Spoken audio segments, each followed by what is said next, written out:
नमस्कार साथियों, मैं राम कुमार बिश्नोई स्वागत करता हूं आप सभी का इन ऑनलाइन वीडियो लेक्चर्स में।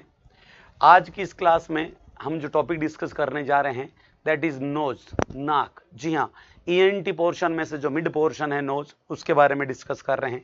देखिएगा डियर, नोज में से कुछ क्वेश्चंस तो एनाटॉमी फिजियोलॉजी सेक्शन में से आते हैं कि नोज कौन सी बोन से बना, सेप्टम क्या होता है, कैसे क्या नोज में ब्लीडिंग होने वाली कॉमन जगह होती है, ये सब कुछ बेसिक क्वेश्चंस आते हैं। और दूसरे फिर क्वेश्चंस नोज की एमएसएन में से आते हैं, जैसे डेविएटेड नेजल सेप्टम हुआ, जैसे एपिस्टैक्सिस है, राइनाइटिस है, पैरानेजल साइनस की साइनोसाइटिस है। ये कुछ बेसिक क्वेश्चंस आते हैं जिनके बारे में डिस्कस करेंगे। तो वो क्वेश्चंस डिस्कस करने से पहले, एमएसएन पोर्शन डिस्कस करने से पहले एनाटॉमी फिजियोलॉजी सेगमेंट देखिएगा बेटा जी। नोज में से जो सबसे पहला क्वेश्चन जो रेज हो सकता है वो हो सकता है बोन्स का, बोन्स फॉर्मिक नोज, कि नोज को कौन कौन सी बोन्स हैं जो फॉर्मेशन करती हैं, बनाती है। देखिएगा डियर, ये नोज है, नेजल कैविटी। नेजल कैविटी के बिल्कुल सेंटर में एक सेप्टम होता है जो नेजल कैविटी को कितनी कैविटीज में डिवाइड करता है, दो में, नेजल सेप्टम। तो नेजल सेप्टम का यूज करके एक छोटा सा निमोनिक क्रिएट किया गया है। होप्स होगी इससे आपको सारा कंसेप्ट क्लियर हो जाएगा। और मैं ये मानता हूं कि मेरा नेजल सेप्टम बहुत ही फाइन है, माई वेरी फाइन, मेरा बहुत ही अच्छा नेजल सेप्टम, माई वेरी फाइन नेजल सेप्टम। बस सेप्टम को लिखने की स्टाइल अलग है, सेप्टम इस ढंग से लिखा है मैंने सेप्टम को, माई वेरी फाइन नेजल सेप्टम। देखिएगा बेटा जी, अब इसके क्या मायने हुए। एम का मतलब हो गया है डियर मैग्जिला। जी हाँ, फर्स्ट बोन जो रेस्पॉन्सिबल है that is maxilla. Second one is vomer, second one is vomer. Third one is frontal bone, F for frontal bone, N for nasal bone, nasal to nasal, S for sphenoid bone, yes the bone is sphenoid, E for ethmoid bone, ethmoid bone, and P for palatine bone, palatine bone। और TUM तुम का कोई मतलब नहीं है बेटा जी, याद रखेगा। बाकी आपको समझ में आ गया होगा। My very fine nasal septum, maxilla, vomer, frontal, nasal, sphenoid, ethmoid and palatine, ये बेसिक सिगमेंट्स होते हैं जो बोन्स होती है। तो आपको कभी भी अगर एग्जाम में क्वेश्चन आ जाए कि नोज को कितनी बोन बनाती है, तो 7 बोन बनाती है। My very fine nasal, SCP, septum, sphenoid, ethmoid and palatine. नाम याद करना आसान हो गया। मैग्जिलरी बोन पाई जाती है, जी हाँ मैग्जिलरी बोन, मैग्जिलरी बोन पाई जाती है। वोमर बोन पाई जाती है अंदर की तरफ। फ्रंटल बोन ऊपर वाले हिस्से को बनाती है। स्पिनोइड बनाती है, ये ईथमोइड होती है। और फर्स्ट बना रही है पैलेटाइन बोन। तो इस तरह बहुत सारी बोन्स हैं, 7 बोन्स हैं जो मिलकर नेजल नोज का निर्माण करती है। अब इसमें से 2 बोन से खास क्वेश्चन आते हैं बेटा जी। एक क्वेश्चन आता है आपका ईथमोइड बोन का और एक क्वेश्चन आता है नेजल बोन का। देखिएगा डियर, सबसे ज्यादा फेस पे, खासकर नोज पे अगर इंजरी हुई है तो कौन सी बोन फ्रैक्चर हो सकती है, नेजल बोन फ्रैक्चर हो सकती है। तो अगर कल को एग्जामिनर आपसे क्वेश्चन पूछे most common fracturable bone of face, most common fracturable bone of face, चेहरे की सबसे ज्यादा फ्रैक्चरेबल बोन कौन सी होगी, तो आपका जवाब होगा नेजल बोन होगी। Yes, the right answer is nasal bone. और नेजल बोन में खास फ्रैक्चर होता है जिसे ट्रांसवर्स फ्रैक्चर होता है, जिसे जार-जावे फ्रैक्चर कहते हैं, जार-जावे फ्रैक्चर। अगर जार-जावे फ्रैक्चर है, याद रखिएगा बेटा जी, एग्जाम में अगर कहीं हैश वर्ड आ जाए तो हैश का मतलब होता है फ्रैक्चर, इसका मतलब होता है फ्रैक्चर। तो जार-जावे फ्रैक्चर कौन सी बोन्स में जुड़ा होता है, किससे रिलेटेड होता है। सो द जार-जावे fracture is related to nasal bone. Nasal bone में होने वाले ट्रांसवर्स फ्रैक्चर को जार-जावे फ्रैक्चर कहते हैं। मैंने कहा कि 2 चीजें बहुत जरूरी है बोन में, एक तो नेजल बोन और एक ईथमोइड बोन। एक डायग्राम से बेटा जी इस कंसेप्ट को क्लियर करते हैं। देखिएगा कि कहां से कैसी बोन्स है। ये नेजल कैविटी है और नेजल कैविटी का आपके सामने ट्रांसवर्स सेक्शन दिखाया गया है बेटा जी। अगर हम इसे गौर से देखें तो इसके अंदर सबसे पहले ऊपर की तरफ नेजल कैविटी का निर्माण ये फ्रंटल बोन कर रही है। यहां देखिएगा सरफेस बना रही है, इसकी ऊपरी सरफेस बना रही है, रूफ छत बना रही है नेजल बोन। यहाँ बीच के अंदर साइड में ऊपर की तरफ होगी आपकी ईथमोइड बोन होगी। यहाँ फेस बेस की तरफ आपकी वोमर बोन होगी, उसके साथ मैग्जिला होगी, पूरी तरह बेस का निर्माण कर रही है पैलेटाइन बोन, यहाँ होगी स्फिनोइड बोन। कुल मिला के आपको लोकेशन याद हो ना हो, आपको नाम याद होना चाहिए, माई very fine nasal septum, maxilla, vomer, frontal, nasal, sphenoid, ethmoid and palatine. बात करते हैं इथमोइड की। देखिएगा इस डायग्राम को गौर से देखें तो पता चल रहा है कि ये यहाँ इथमोइड बोन है, और अगर ऊपर की तरफ बात करें तो यहाँ क्रेनियल कैविटी है, और इस क्रेनियल कैविटी में ब्रेन वगैरह है और उसमें भरा हुआ है सीएसएफ। अगर फ्रैक्चर हो गया इथमोइड बोन का तो ये सीएसएफ लीक करके सीधा नेजल कैविटी के थ्रू बाहर आ सकता है, और उसे कहा जाता है सीएसएफ राइनोरिया। तो याद रखिएगा इथमोइड फ्रैक्चर के केस में, इथमोइड बोन के फ्रैक्चर के केस में आपको कौन सी कंडीशन देखने को मिलती है, तो आपका जवाब होगा सीएसएफ राइनोरिया देखने को मिलता है। Yes, CSF rhinorrhoea is seen in, CSF rhinorrhoea, rhinorrhoea यानी नेजल डिस्चार्ज होता है बेटा जी। अगर नेजल डिस्चार्ज में सीएसएफ आ रहा है तो ये कौन से फ्रैक्चर में देखने को मिलेगा, seen in ethmoid bone fracture, ये इथमोइड बोन फ्रैक्चर में देखने को मिलेगा। ये बोन्स का पॉइंट क्लियर हुआ बेटा जी कि कहां से किस प्रकार का फ्रैक्चर देखने को मिलेगा। तो आपका पॉइंट क्लियर हो गया कि most common fractural bone nasal bone होती है, और आपको सीएसएफ राइनोरिया किस केस में देखने को मिलेगा, सीएसएफ राइनोरिया देखने को मिलेगा इथमोइड बोन के केस में। Is it clear? चलिए अब हम बेसिकली नोज के कुछ छोटे से पार्ट्स के बारे में भी डिस्कस कर लेते हैं कि आखिरकार नोज के कौन कौन से पार्ट्स होते हैं। What are the different parts of nose? Nose के पार्ट्स के बारे में डिस्कस करते हैं। देखिएगा बेटा जी, जहां तक नोज के पार्ट्स की बात है, अगर नोज की बात करें तो दिस इज नोज, ये नोज होगी। हमने कहा नोज की एक तो रूफ होगी, छत, दिस इज रूफ, एक फ्लोर होगा, फर्श होगा नोज का, एक नोज का टिप होगा, और एक नोज की रूट होगी, जड़ होगी, जो फ्रंटल बोन के साथ जुड़ी हुई है। इस तरह nose basically has 4 parts. Nose के 4 पार्ट्स होते हैं। नोज के 4 पार्ट्स में टिप हो गया, रूफ हो गया, फ्लोर हो गया और रूट हो गया। क्वेश्चन काम का निकल के जो आता है वो रूट से निकल के आता है, and root of nose is known as nasion. Nose की रूट को एक खास नाम से जाना जाता है। किस नाम से जाना जाता है? नेसियन के नाम से। जी हाँ, हमारी नोज जो ये जुड़ी है पीछे की तरफ, यहाँ आईब्रोज के यहाँ नीचे जो जुड़ी हुई है, इस जगह को नेसियन कहा जाता है, और दोनों आईब्रो के बीच वाली जगह को ग्लेबेला कहा जाता है। क्वेश्चन कंफ्यूज कर सकता है आपको ग्लेबेला और नेसियन में। रूट की, नोज की रूट को तो कहते हैं नेसियन, और ग्लेबेला होता है area between two eyebrows, area between two eyebrows, दोनों आईब्रोज के बीच के एरिया को ग्लाबेला कहा जाता है। अगर रूट ऑफ नोज में, अगर रूट ऑफ नोज में आपके पास नेशियन अवेलेबल ना हो, अगर नेशियन अवेलेबल ना हो रूट ऑफ नोज में, तो आप किसको सेलेक्ट कर सकते हैं? तो फिर आप मजबूरी में सेलेक्ट कर सकते हैं डियर ग्लाबेला को। अदरवाइज रूट ऑफ नोज का मतलब क्या होगा? नेशियन ही होगा। इस तरह हमने पार्ट्स डिस्कस कर लिए कि कौन कौन से पार्ट्स होते हैं। अब देखिएगा डियर एक बेसिक क्वेश्चन। सबसे पहले मैंने कहा था कि ये नोज एक्चुअल में एक सिंगल नोज था, जिसे 2 कैविटीज में डिवाइड कर दिया। किसने? नेजल सेप्टम में। तो हल्की सी जानकारी हम ले लेते हैं नेजल सेप्टम के बारे में।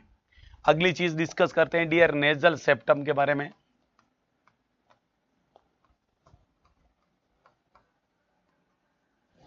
नेजल सेप्टम के बारे में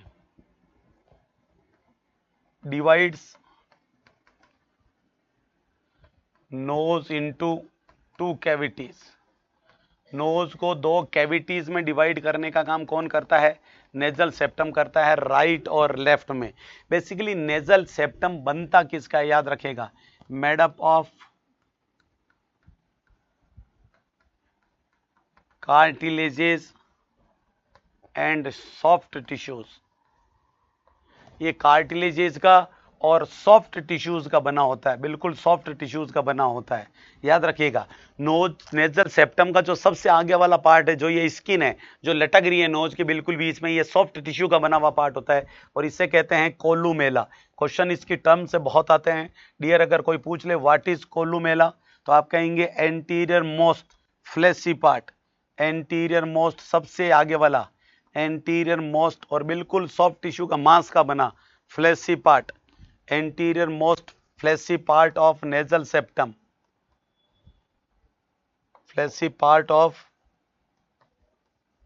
नेजल सेप्टम। नेजल सेप्टम का सबसे आगे वाला जो फ्लैशी पार्ट है, मासल पार्ट है सॉफ्ट टिश्यू का बना, उसे बेसिकली किस खास नाम से जाना जाता है डियर? उसे जिस खास नाम से जाना जाता है उसे क्या कहते हैं? उसे कोलुमेला कहा जाता है। अब एक बेसिक क्वेश्चन नेजल सेप्टम से और बेसिकली निकल के आता है, वो ये कि कुछ ऐसी सर्टेन कंडीशंस हैं जिनके अंदर नेजल सेप्टम में परफोरेशन हो जाता है। याद रखिएगा, परफोरेशन इन नेजल सेप्टम, और ये बहुत ही इंपॉर्टेंट क्वेश्चन है। नेजल सेप्टम परफोरेशन, कुछ ऐसी खास कंडीशंस हैं जिनमें नेजल सेप्टम का परफोरेशन हो जाता है, या तो ट्रोमा की वजह से हो जाए, और या फिर यहाँ की ब्लड सप्लाई रुक जाए। ब्लड सप्लाई रुक जाएगी तो टिश्यू का नेक्रोसिस हो जाएगा, सेप्टम सॉफ्ट टिश्यू जो है तो बना आगे वाला, तो जड़ जाएगा और बीच में आर पार छेद हो जाएगा, परफोरेशन हो जाएगा। तो नेजल सेप्टम में आर पार छेद कब हो सकता है? पहली चीज, जब बंदा यूज करता हो कोकेन यूज।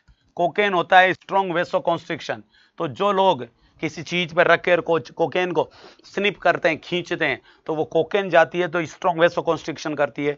नेजल सेप्टम के खास हिस्से को ब्लड सप्लाई नहीं होती, रुक जाती है, और धीरे धीरे वो नेक्रोटिक होकर और शेड ऑफ हो जाता है, इसलिए आर पार छेद हो जाती है। दूसरा, लेप्रोसी के केस में, जी हाँ, लेप्रोसी के केस में, या फिर मैं बोलूं तो सिफिलिस के केस में, और या बोला जाए तो ट्यूबरकुलोसिस के केस में। ये तीन डिजीज कंडीशन होगी, एक एडिक्शन हो गया, और एक प्रोसीजर भी है रिपीटेड एनजी इंट्यूबेशन। जब बार बार नेजोगैस्ट्रिक ट्यूब इंट्यूबेट करते हैं तो बार बार वो एनजी ट्यूब इंसर्ट करते समय नेजल सेप्टम को इरिटेट करती है, डैमेज करती है। तो रिपीटेड नेजल इंट्यूबेशन से, लेप्रोसी, सिफिलिस, टीबी से, और लगातार काम में लिए जाने वाले कोकेन से या कोकेन एब्यूज से, बेटा जी याद रखिएगा क्या हो सकता है? सेप्टम में, नेजल सेप्टम में परफोरेशन हो सकता है, ये वर्ड याद रखेगा। क्लियर है बेटा जी? चलिए, ये हल्की सी बात नेजल सेप्टम की हो गई। अब हम बात करते हैं नेजल कैविटी की अंदर की।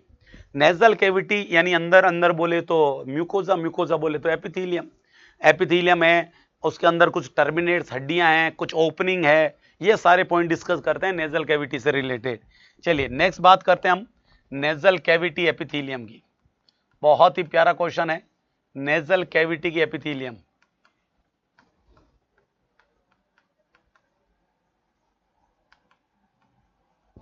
नेजल कैविटी की एपिथेलियम की बात करते हैं कि साहब नेजल कैविटी में कौन सी क्या एपिथेलियम होती है। तो गौर से देखिएगा, नेजल कैविटी की एपिथेलियम की अगर हम बात करें तो ये नोज रहा होगा, यू नोज है, नोज में pseudo stratified ciliated columnar epithelium, pseudo stratified ciliated columnar epithelium पाई जाती है। चाहे upper part of nasal cavity हो, चाहे lower part of nasal cavity हो, दोनों ही सेगमेंट में pseudo stratified ciliated columnar epithelium पाई जाएगी। तो अंतर किसका होता है? गोबलेट सेल का डिफरेंस होता है बेटा जी, याद रखिएगा। गोबलेट सेल्स का मतलब वो सेल्स जो क्या रिलीज करती है? म्यूकस। म्यूकस रिलीज करने वाली सेबलेट्स के ग्लैंड्स को या सेल्स को कौन सी सेल्स कहते हैं? Goblet cells. तो एक पोर्शन में गोबलेट सेल होगी, एक पोर्शन में गोबलेट सेल नहीं होगी। बाहर एटमॉस्फेयर की एयर हमेशा ड्राई होती है, तो अगर ड्राई एयर हमारे नोज से जाएगी तो वो आगे की स्ट्रक्चर्स को डैमेज कर सकती है ड्राई एयर, तो उसे नोज में मॉइस्ट किया जाता है, उसमें पानी उडेल दिया जाता है, उसमें म्यूकस मिला दिया जाता है। म्यूकस का वाटर कंटेंट वेपर बन के उसमें मिक्स हो जाता है। तो क्वेश्चन निकल के आता है वो म्यूकस आता कहाँ से? वो म्यूकस आता है गोबलेट सेल से। प्लस एक नोज का काम और होता है, स्मेल। स्मेल के पार्टिकल्स के लिए नोज का ड्राई होना जरूरी है, और रेस्पिरेशन के लिए नोज का वेट होना जरूरी है। इसीलिए एक सेगमेंट में म्यूकस होता है और दूसरे सेगमेंट में म्यूकस नहीं होता। अगर मैं ऊपर वाले सेगमेंट में म्यूकस बना दूं तो ऊपर वाले सेगमेंट में तो म्यूकस होगा, ग्रेविटी की वजह से म्यूकस नीचे आ जाएगा तो नीचे वाले में भी म्यूकस हो जाएगा। इसका मतलब ऊपर वाले सेगमेंट में गोबलेट सेल नहीं पाई जाती। गोबलेट सेल कहां पाई जाती है? नीचे वाले सेगमेंट में पाई जाती है। जिस सेगमेंट में pseudo stratified ciliated columnar epithelium plus goblet cell होती है बेटा जी, उसे कहा जाता है respiratory epithelium, that is respiratory epithelium. और जिसके अंदर pseudo stratified ciliated columnar epithelium without goblet cell होती है उससे कहा जाता है olfactory epithelium. Olfactory epithelium upper part में होती है, प्लस स्मॉलर एरिया होता है, छोटा सा एरिया में पाई जाती है, जबकि नीचे वाली लार्जर एरिया में पाई जाती है और लोअर पार्ट में पाई जाती है। ये बेसिक पॉइंट है जहां से बहुत क्वेश्चन आते हैं। अगर आप रीड आउट करते हैं किसके बारे में? एपिथीलियम, नेजल एपिथीलियम के बारे में। अगर हम बात करें नेजल एपिथीलियम की, रिपीट कर रहे हैं, अगर नेजल एपिथीलियम की बात की जाए तो नेजल एपिथीलियम दो टाइप की हो सकती है। कौन सी हो सकती है? तो जवाब मिल गया। एक तो हो सकती है आपकी, चलिएगा डियर, एपिथीलियम के बारे में मेंशन कर देते हैं। नेजल एपिथीलियम तो हम कहेंगे pseudo stratified chelated columnar epithelium होगी, दोनों ही कंपार्टमेंट में, एक तो सुपीरियर पोर्शन में, एक इंफीरियर पोर्शन में। सुपीरियर पोर्शन में कौन सी होगी? तो जवाब मिलेगा सुपीरियर पोर्शन में होगी रेस्पिरेटरी एपिथीलियम। सुपीरियर पोर्शन में होगी रेस्पिरेटरी एपिथीलियम, और ये क्वेश्चन एग्जामिनर पूछ चुका है। जबकि सुपीरियर पोर्शन में होगी आपकी ऑल्फैक्टरी, सुपीरियर पोर्शन में होगी ऑल्फैक्टरी एपिथीलियम, ऑल्फैक्टरी एपिथीलियम। जबकि इंफीरियर पोर्शन में होगी रेस्पिरेटरी एपिथीलियम।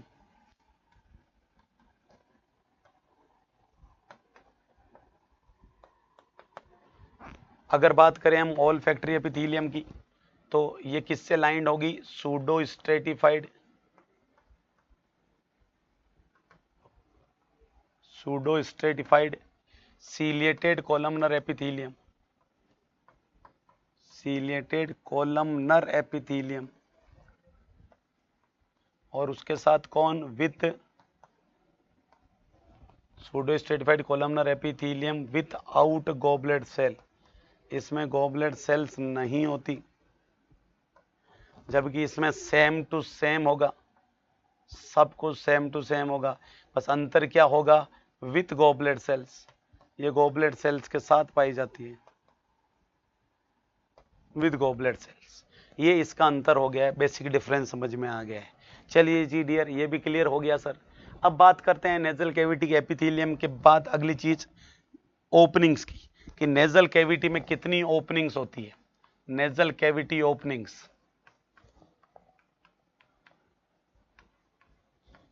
नेजल कैविटी की ओपनिंग्स की देखिएगा डियर, अगर नेजल कैविटी की ओपनिंग्स की बात की जाए तो मेंशन कर देता हूं कौन कौन सी ओपनिंग्स होगी। एक डायग्राम से क्लियर करते हैं पहले।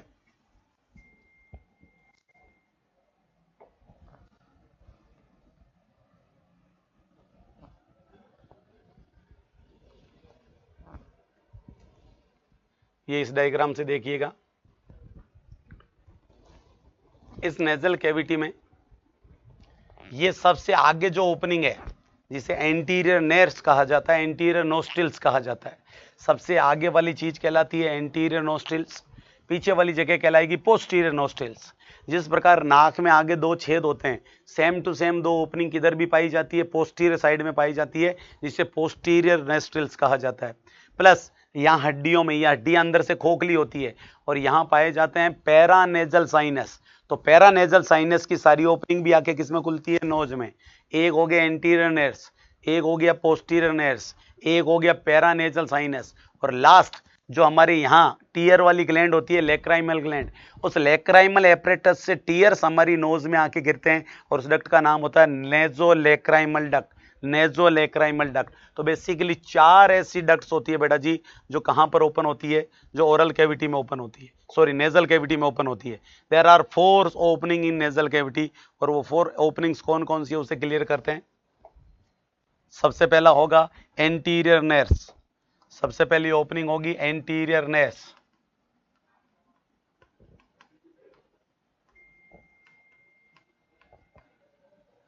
जिसे एंटीरियर नोस्ट्रिल्स भी कहा जाता है।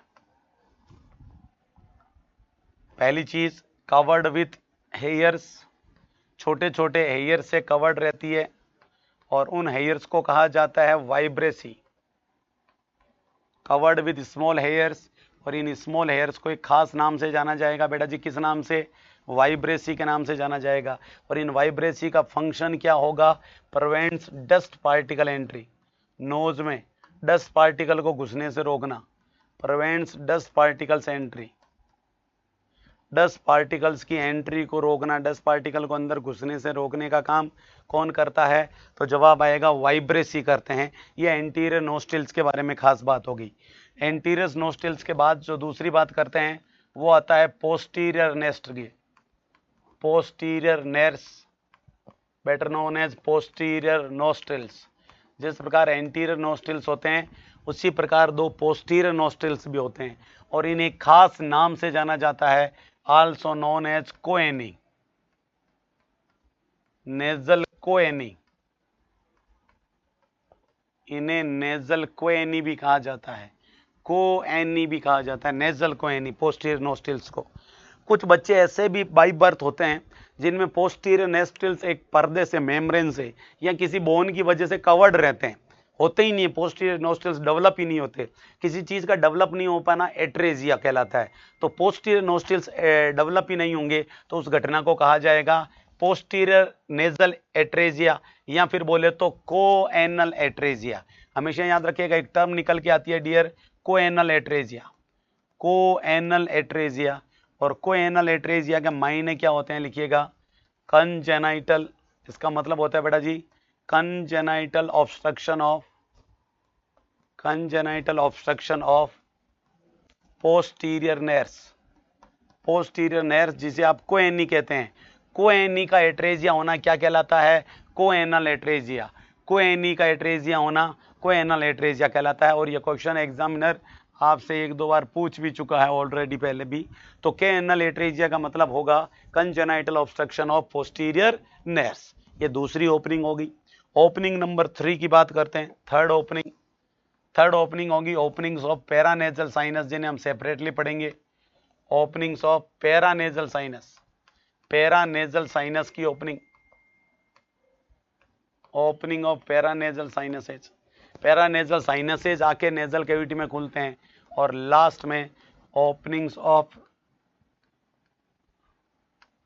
नेजोलेक्राइमल duct, nasolacrimal duct, lacrimal apparatus यानी आंसू वाला एपरेटस, वहां से एपरेटस से एक्सेसिव टीयर्स को, हद से ज्यादा आंसुओं को ले जाके नाक में गिराया जाता है और इसलिए ये डक्ट खुलती है। एक टर्म होता है डियर रनी नोज, राइनोर अलग चीज होती है और रनी नोज, रनी नोज यानी दौड़ता हुआ नाक। याद रखिएगा जब एक्सेसिव क्राइंग करते हैं, एक्सेसिव क्राइंग, हद से ज्यादा रोते हैं, तो हमारे जो टीयर्स होते हैं वो किस में चले जाते हैं, इस डक्ट की मदद से, नेजोलेक्राइमल डक्ट की मदद से घुस जाते हैं हमारे नोज में। और वो घटना कहलाती है बेटा जी किस नाम से, runny nose. Excessive crying causes entry of tears into nose, nose में हद से ज्यादा आंसू आ जाते हैं और फिर बार बार बंदा अपनी नाक को खींचता रहता है, ऐसे रोते समय खींचता रहता है, तो ये घटना कहलाती है रनी नोज कहलाती है। तो चार बेसिक ओपनिंग हो गई है। कहाँ पे बेटा जी, आपकी नेजल कैविटी में। एंटीरियर नेर्स हो गई है, पोस्टीरियर नेर्स हो गई है, और एंटीरियर और पोस्टीरियर नेर्स के साथ में आपके और क्या हो गया है, पैरानेजल साइनस की ओपनिंग हो गई है। और उसके साथ साथ आपकी किसकी ओपनिंग हो गई है, आपकी ओपनिंग आ गई है नेजोलेक्राइमल डक्ट की। Is it clear? चलेगा। अब काम की चीज देखिएगा डियर खास, नेजल कैविटी के ब्लड सप्लाई से भी एक क्वेश्चन आता है। नेजल कैविटी की blood supply, blood supply of nasal cavity.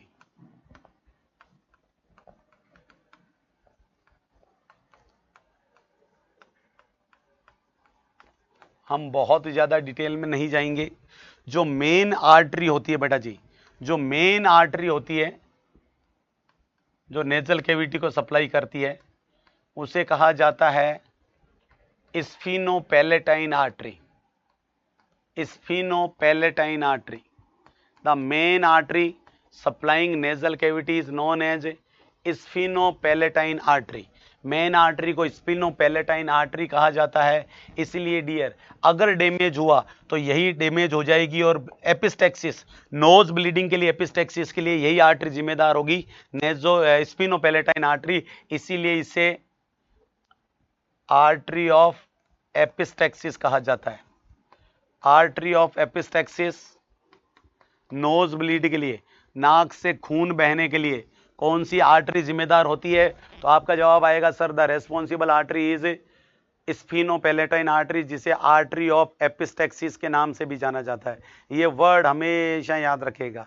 Clear है डियर? चलिए अब देखिएगा एक चीज कंसेप्ट और, ब्रेन में दो छोटे छोटे एरियाज होते हैं, ब्रेन में दो छोटे छोटे एरियाज होते हैं जिन्हें खास नाम से जाना जाता है। अगर मैं नेजल सेप्टम की बात करूं, एक डायग्राम से हम नेजल सेप्टम की बात करें कि ये नेजल सेप्टम है, इस नेजल सेप्टम में पोस्टीरियर साइड में नहीं बल्कि एंटीरियर साइड में, और एंटीरियर साइड में भी कहां, पोस्टीरियर के बजाय एंटीरियर, और एंटीरियर में भी इंफीरियर साइड में, यानी यहां इस जगह पे, ये जगह कौन सी हो, इस जगह को एक खास नाम से जाना जाता है बेटा जी, इसे कहा जाता है Little's area. This area is known as Little's area, इसे लिटिल्स एरिया कहते हैं। और यहां पे खास कैपिलरीज का जाल पाया जाता है, कैपिलरीज का एक गुच्छा होता है जिसे कहते हैं किसेलबेक्स प्लेक्सस, उसे कहा जाता है किसेलबेक्स प्लेक्सस। तो याद रखिएगा बेटा, सबसे ज्यादा बच्चा, छोटा बच्चा जब नोज में कोई चीज इंसर्ट करेगा तो ऑब्वियसली बात है सबसे पहले लिटिल एरिया पे टच होगा, यानी किसेलबेक प्लेक्सस नर्व की छोटी छोटी कैपिलरीज हैं, सॉरी छोटी छोटी कैपिलरीज का जो जाल है वो डैमेज हो जाएगा और ब्लीडिंग स्टार्ट हो जाएगी। तो एपिस्टेक्सिस के लिए जिम्मेदार मोस्ट कॉमन साइट, एपिस्टेक्सिस की मोस्ट कॉमन साइट कौन सी होती है dear? Little's area, which is made up of which plexus? Kiesselbach plexus. और ये बनाने में सबसे बड़ा रोल कौन सी आर्टरी का होता है? तो जवाब आएगा स्फीनोपैलेटाइन आर्टरी का होता है, इसलिए स्फीनोपैलेटाइन आर्टरी को आपने आर्टरी ऑफ एपिस्टेक्सिस कहा। Artery of epistaxis, structure responsible for epistaxis and most common site of epistaxis. इस प्रकार से 3 क्वेश्चन आए, नोट कर लीजिएगा dear. Artery of epistaxis, structure responsible for epistaxis and most common site of epistaxis. और ये कौन सी साइड में होती है? तो जवाब होगा एंटीरो इंफीरियर। जी हाँ, antero inferior nasal septum, nasal septum के एंटीरो इंफीरियर पार्ट में होगा, antero inferior part to nasal septum. ये सारा एज ए नोट अपनी नोटबुक में मेंशन कर लें। क्लियर है डियर? चलिए, तो ये ब्लीडिंग के लिए कुछ खास चीज कि एपिस्टेक्सिस ब्लड सप्लाई के लिए, इसे मेंशन कर लेते हैं।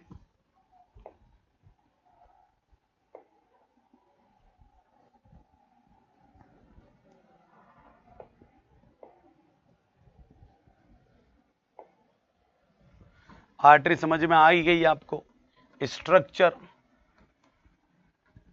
Responsible for epistaxis.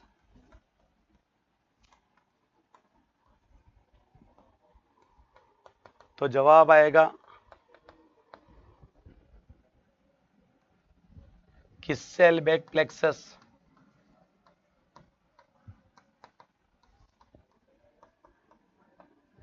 इसके बाद जब और आगे जाएंगे तो आ जाएगा आपका most common site of epistaxis, और उसका जवाब होगा लिटिल्स एरिया।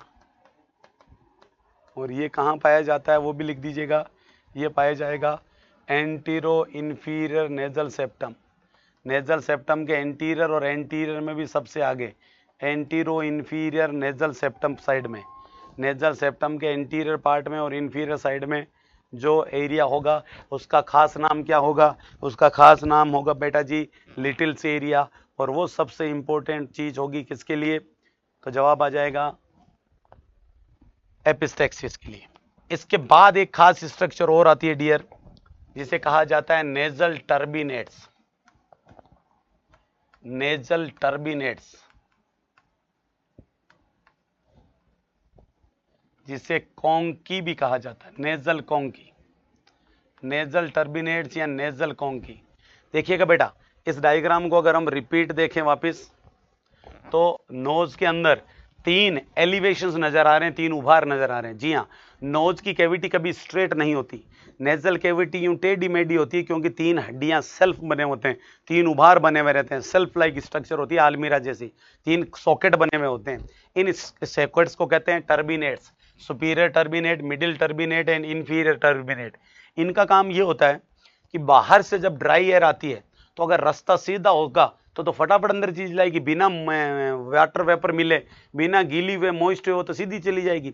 तो उससे धीरे धीरे घुसना पड़ेगा, क्योंकि रास्ता टेढ़ा मेढ़ा कर दिया इन्होंने। इसी प्रकार जब वो एयर बाहर आएगी तो बाहर आएगी, तो अगर सीधी आ गई तो सारा फ्लूइड लेके बाहर आ जाएगी, तो उस फ्लूइड को वापस नोज में रोकना भी तो है उसके लिए। तो डिहाइड्रेशन को प्रिवेंट करने के लिए, इंस्पायर्ड एयर को मॉइस्ट करने के लिए और एक्सपायर्ड एयर में से वाटर वेपर को खींचने के लिए जो टेढ़े मेढ़ी बोन्स पाई जाती है नोज में, उन्हें किसी खास नाम से जाना जाता है, और वो नोम कौन सा है बेटा जी?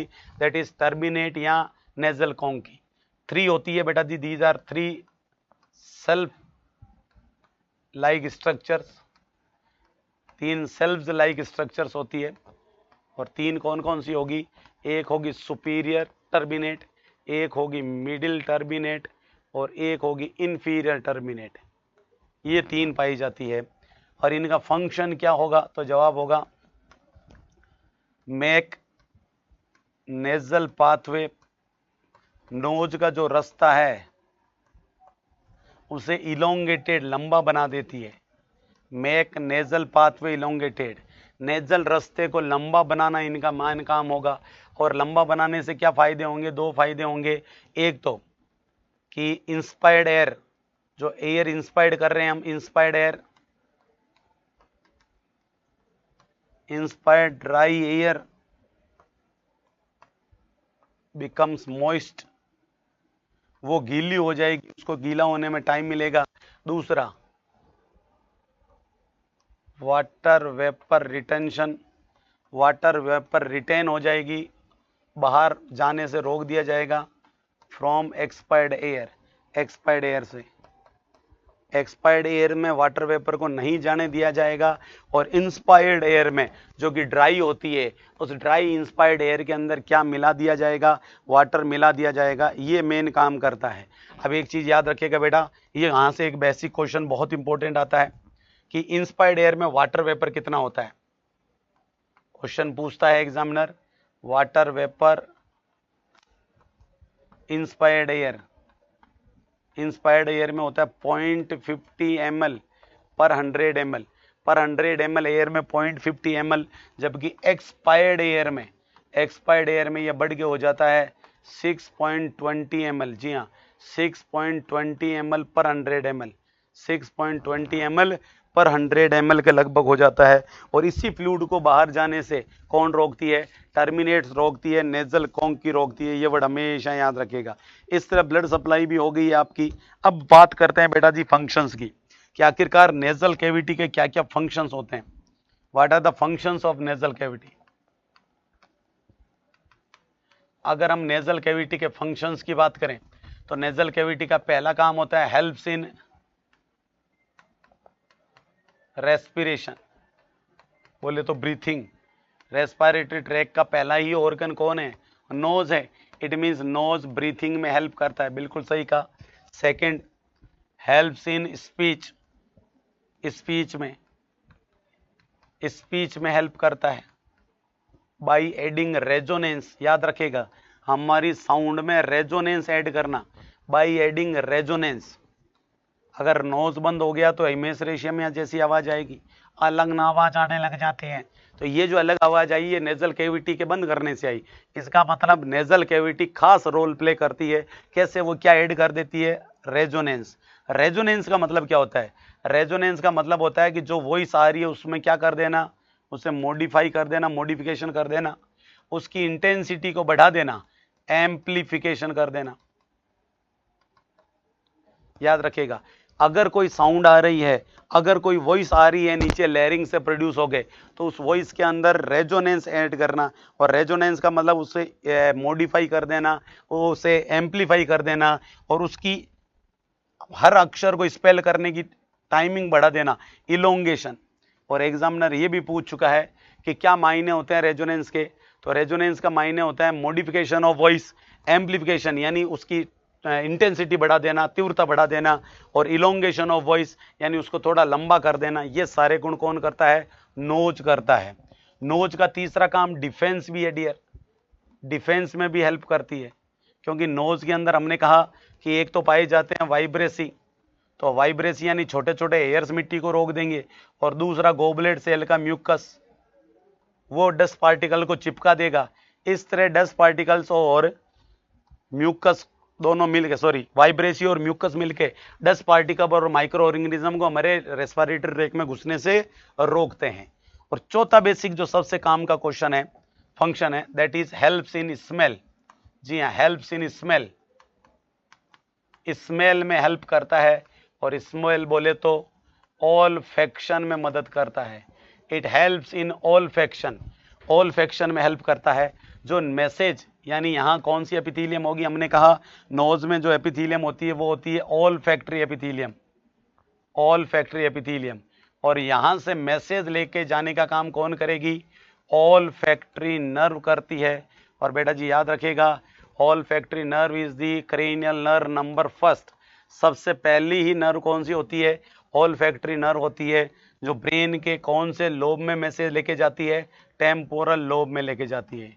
स्मेल का मैसेज जाता है टेम्पोरल लोब में। स्मेल का मैसेज कहाँ जाता है डियर, टेम्पोरल लोब में लेके जाता है। कौन लेके जाती है, क्रेनियल नर्व नंबर फर्स्ट लेके जाती है।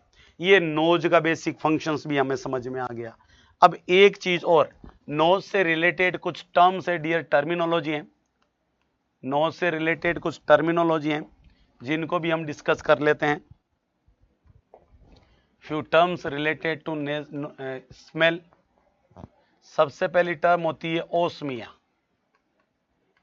और ओस्मिया का मतलब होता है सेंसेशन ऑफ स्मेल। किसी बंदे को स्मेल आना, पता चलना, वो कहलाता है ओस्मिया। ये वर्ड याद रखिएगा, बाकी सारे इजी हो जाएंगे। कैसे, अगर मैं इसके पहले एन लगा दूं तो टर्म बन गई एनोस्मिया, और एनोस्मिया का मतलब होता है absence of smell sensation. Smell का पता नहीं चलना क्या कहलाता है, एनोस्मिया कहलाता है। अगर मैंने वर्ड लिख दिया हाइपर ओस्मिया, इसका मतलब नॉर्मल स्टिमुलेशन से भी हद से ज्यादा increased smell, increased smell on normal stimulus. Normal stimulus दो और उससे तो भी हद से ज्यादा स्मेल आए तो उसे किस नाम से जाना जाता है, हाइपर ओस्मिया के नाम से जाना जाता है। और इसी प्रकार एक टर्म होती है हाइपोओस्मिया, हाइपोओस्मिया। इसका मतलब हाइपो यानी कम, decreased smell on normal stimulation. किसी इंसान को आपने एक हल्का सा स्प्रे कर दिया परफ्यूम का, वो कह रहा है यार तूने तो पूरी बोतल खाली कर दी, पूरा रूम महक रहा है, इतनी क्या ज्यादा खुशबू आ रही है, इतना क्या ज्यादा आपने इत्र छिड़क लिया। तो वो जो एक्सेसिव स्मेल आ रही है वो हाइपरोस्मिया, एक पफ से। और मान लो पूरी बोतल खाली कर दी फिर भी कह रहा है यार बदबू आ रही है, मेरे तो डीओ लगाया नहीं, तुम तो लगाओ, मैंने तो पूरा डीओ की बोतल खाली कर दी, इसमें तो स्मेल ही नहीं आ रही। इसका मतलब वो किससे जूझ रहा है, हाइपोओस्मिया से। अगर आप किसी को आंखें बंद कराएं और अगर स्मेल में डिफिकल्टी आती है, डिसओस्मिया, डिफिकल्टी इन स्मेल। याद रखिएगा बेटा, एक बहुत ही प्यारी टर्म होती है डिसओस्मिया, जिसका मतलब होता है difficulty in smell sensation. Smell में दिक्कत आना कैसे आ सकती है, दो टाइप की आ सकती है। एक होती है पेरोस्मिया यानी एबनॉर्मल, और एक हो सकती है फेंटोस्मिया यानी झूठी, फैंटम यानी झूठा, फॉल्स स्मेल। इसमें क्या होगा, abnormal smell to stimulus, abnormal smell to stimulus.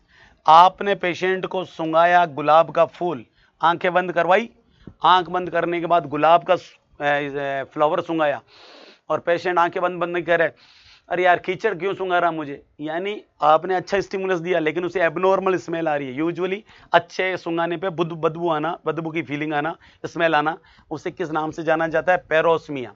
जबकि फेंटोस्मिया को हम ऑल्फैक्टरी हेलुसिनेशन भी कहते हैं, जैसा कि सीजर के पेशेंट में देखने को मिलता है। Means smell but no stimulus, कोई स्टिमुलस नहीं है फिर भी स्मेल आ रही है उसे, यानी उसे हेलुसिनेशन हो गया। कौन सा हेलुसिनेशन हो गया है, उसे ऑल्फैक्टरी हेलुसिनेशन या फैंटोस्मिया हो गया है। इस तरह आपका टॉपिक कंप्लीट होता है बेटा जी नोज। इस वीडियो लेक्चर के लिए इतना ही। Thank you, thanks a lot.